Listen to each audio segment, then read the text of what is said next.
Jaden Sancho's back training at Carrington. Very good news, and I'll tell you what's not the very good news, which might be a little bit early to say. He's not training with the first team, with the first squad. He hasn't trained with the squad for what, 2.5, 3 months, and I don't think he's going to be back for a while. He's definitely not going to be back for the Bournemouth game. Don't think he's going to be back for the, which he should try his best to get back for the Carabao Cup and the FA Cup because he can get himself some game time there. But sadly, he's not going to be back there. I don't think he's going to be training with the first team squad for a while now. Well, we should be grateful. The good news is he is back at Manchester. He is back training, and we really need him because if you see the game against Bournemouth, we're probably not going to play our first team. And if you just see our bench, we don't really have much of a bench. Like we got Ilanga and Garnacho. That's basically our bench.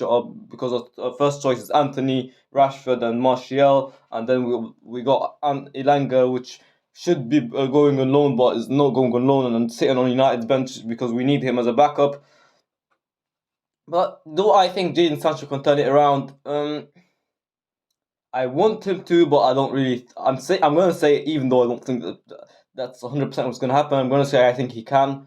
Even though, as far as I can think, there's no player that's been out of the squad for that long and has turned it, made it, has really turned it around and had a good career at United. I mean, Jaden Sancho is young. He still has time. He's got 5 years left on his contract. He is on 350 grand a week. Probably was second. He's the second or third most paid player. I know the most paid player is David De Gea. I'm not sure who's second or third, but one of them is Rafael Varane and Jaden Sancho. If Jaden Sancho is second, well, David De Gea, if he signs a new contract, he's taking a pay cut. So imagine Jaden Sancho becomes our most paid player. He definitely doesn't. The way he plays isn't like a player that deserves 350 grand. He deserves 200, maybe 250 grand a week because first season we let him off. He's not the first United player not to have a great season when it comes to his first season. But if he doesn't manage to change things this season, start scoring goals, start starting games, start doing assists, then I can only see one way for him, and that's to probably leave Manchester United at the summer. But I think it's too early to be thinking about it. I think the priority for Jadon Sancho now is to start training for on his own at Manchester for probably a good week. He's not going to be featuring in the game against Bournemouth tomorrow.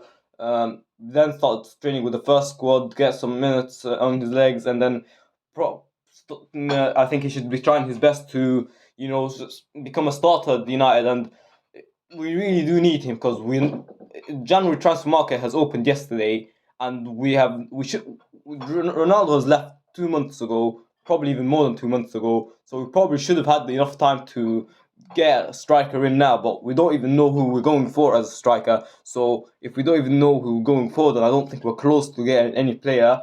And if we're not close to getting any player, then it's going to be very important for Sancho to get back because, like I said, our benches, Garnacho and Ilanga, and they are. I'm not saying they're terrible players. Ilanga's just he needs to go on loan, and Garnacho is 18 years old.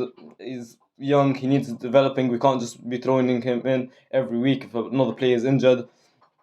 And another story coming in is that Atletico Madrid are open for a loan for Joao Felix. Now, a loan deal would be very good for United. They're not going to be buying any. They can't really afford to pay that much for Joao Felix. But Atletico Madrid are ready to loan him out, not with the option to buy. So he's just going to get us through the end of the season. There's no option for us to buy him. Then he's going to be going back to Atletico Madrid, and Atletico Madrid is probably going to sell him for a big price. But I did hear that they want around I think 13 million, 13 to 12, between 12 and 15 million. I think it was 13, yeah, 13 million just for us to loan him till the end of the season.